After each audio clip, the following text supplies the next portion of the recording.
Politics, let's talk health. And 91 personnel of Ghana's premier health facility, the Korle-Bu Teaching Hospital, have so far tested positive for coronavirus. The facility has been forced to suspend non-emergency surgery and urgent cases at least for the next 2 weeks. The measure is intended to protect the remaining hospital staff and clients who are expected to be on admission at the hospital. Latif Idris visited the facility and comes through with this report.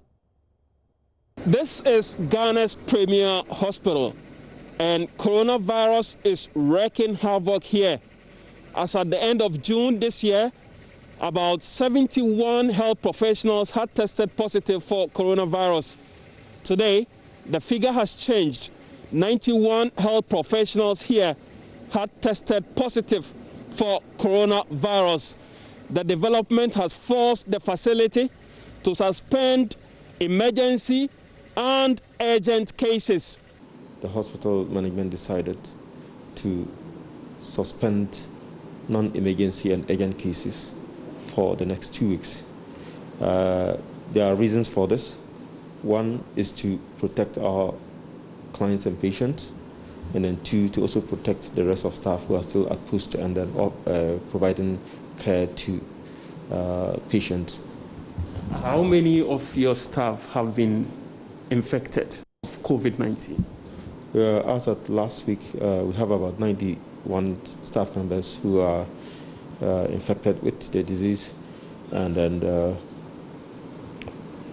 we are still working, but within the circumstances, we thought it wise to scale back so that we will not expose our patients, and they are the reason for which we work here. Did you say 91? Yeah, 91, yes. And this latest one, which has informed the decision to suspend non-emergency services, how many are we looking at?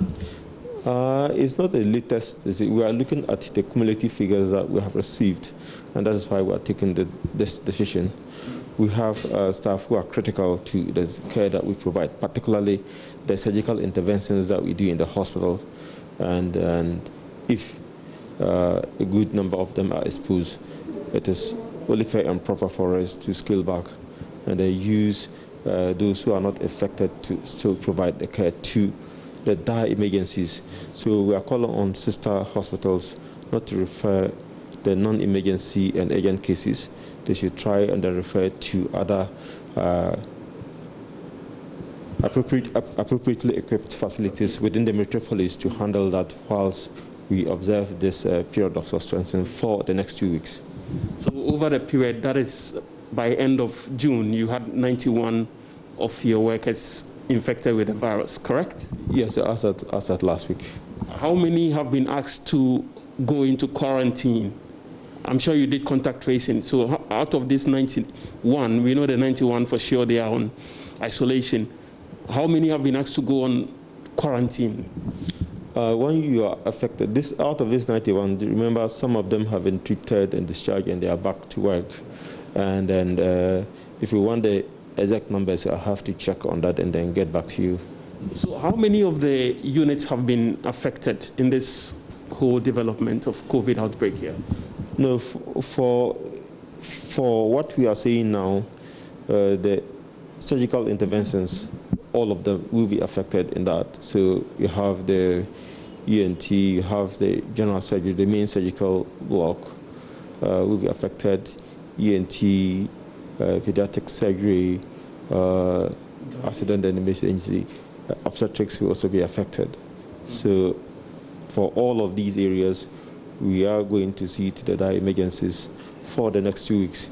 So we are asking for this so that we can reorganize ourselves and then resume normal operations without putting our patients in harm's way. What happens to patients who have already booked appointments with you, who fall within the category of non-emergency case, if you like? If you are still within the hospital, it means we can't discharge you just because of this. It means within the dire emergencies that we are going to be seeing, we will still take care of those patients who are already on admission. By end of June, you had 91 of your staff infected with the virus. What What is it? What are you not doing right? You know, we are a hospital, and a hospital is where when people fall sick with any conditions at all, they come to you for care. We are also told that the hospitals are the safest place for... Of course, but in the line of duty, you can get exposed. People also have social lives besides their work in the hospital, so people can get exposed when they are not even in the hospital.